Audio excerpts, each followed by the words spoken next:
Hamas mengkonfirmasi kesediaannya untuk membebaskan 34 sandera dalam tahap pertama gencatan senjata.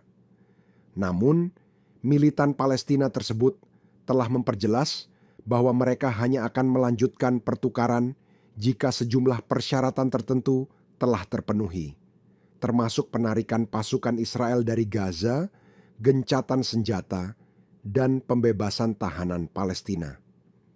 Dikutip dari Palestine Chronicle, seorang pejabat senior Hamas mengatakan, meski militan Palestina menunjukkan fleksibilitasnya, Israel belum menanggapi tuntutan untuk menghentikan serangan ke Gaza.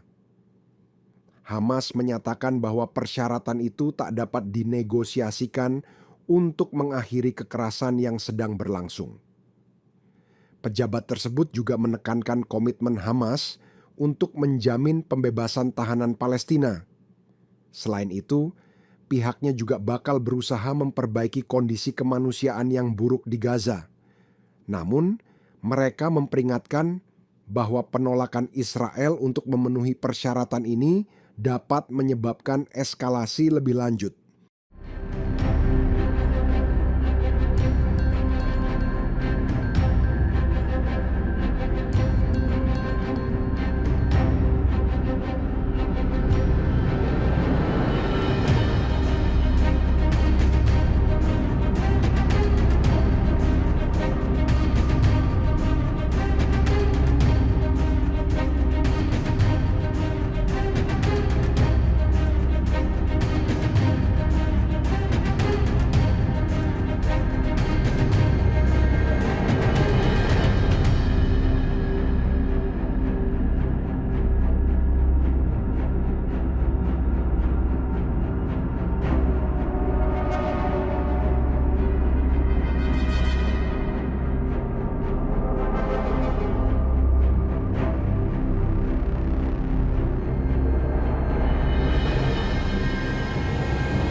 Download Tribun X sekarang, menghadirkan lokal menjadi Indonesia.